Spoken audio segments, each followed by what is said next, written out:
Selamat jumpa para sahabat Rema yang terkasih. Hari ini 1 Agustus 2022, hari peringatan Santo Alfonsus Liguori. Renungan hari ini saya dasarkan pada bacaan yang pertama, Kitab Nabi Yeremia bab 28 ayat 1 sampai dengan 17. Dalam kutipan tersebut, Nabi Yeremia memperingatkan kepada nabi palsu Hananya untuk tidak memberi ramalan yang serba menyenangkan, memberi harapan dusta kepada umat terpilih. Nabi Yeremia menyampaikan bahwa akan mengalami apa yang lebih hebat lagi dalam penindasan Babilonia. Negara Babel pada waktu itu ibu kotanya berada di sebelah selatan 80 km kurang lebih dari Baghdad, Irak sekarang ini.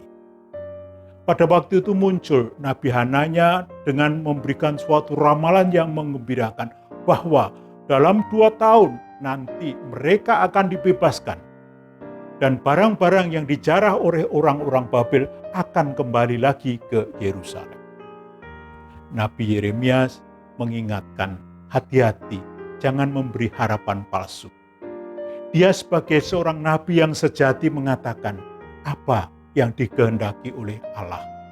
Tetapi tidak serba gamblang, maka dia memberikan suatu simbol dengan memanggul kok dari kayu. Tapi apa yang terjadi? Nabi Hananya marah, kok itu dipatahkan. Dan dengan itu Nabi Yeremia mengingatkan untuk berhati-hati. Dia dengan tenang mengingatkan Nabi Hananya dan mengatakan dengan kasih, dengan kebijaksanaan, dan dengan hikmat. Maka pada waktu itu Nabi Yeremia mengatakan bahwa kok yang akan diberikan dilambangkan bahwa akan lebih berat dan lebih kejam, yaitu dengan besi. Apa yang kita petik dari pengalaman Nabi Hananya dan Nabi Yeremia ini? Yaitu pertama, bagi mereka entah nabi, entah pewarta sabda, entah yang memberi penjelasan. Lalu yang kedua, bagi mereka atau kita semua yang mendengarkan itu.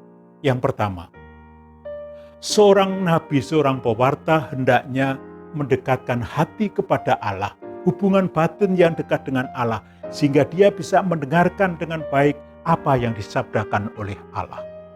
Yang kedua, berani mengatakan apa yang disabdakan oleh Allah tanpa diselubungi. Maka ini yang dikehendaki oleh Allah. Kalaupun itu dalam arti tertentu membuat umat gundah, maka kebenaran yang harus disampaikan oleh seorang nabi itu menjadi suatu ukuran kebenaran.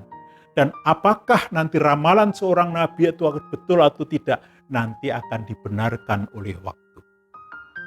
Bagi yang mendengarkan, bagi kita semua, yaitu kita harus mengagumi, layak kalau kita mengagumi mereka yang membawakan sabda Tuhan itu, tetapi harus ingat, yang kita kagumi bukan orangnya, tapi apa yang disampaikan oleh orang tersebut bagi kita semua.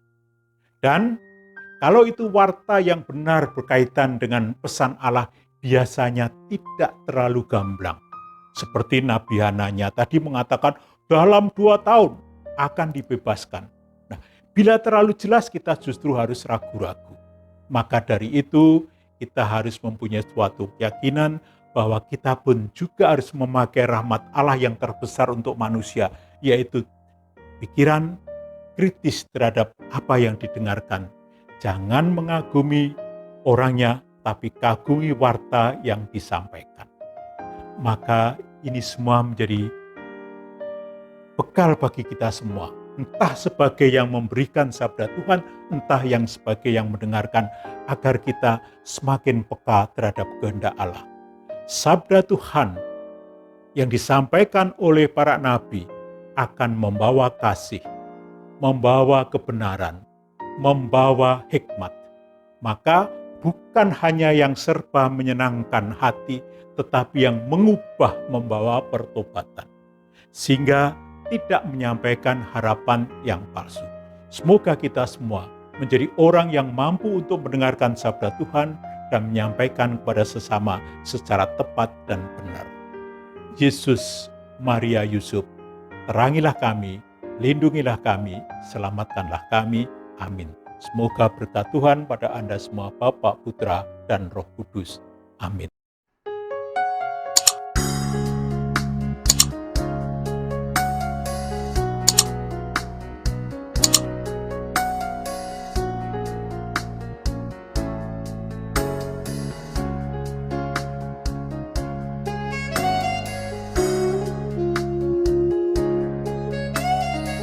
Sahabat Rema, sampai jumpa dalam program berikutnya.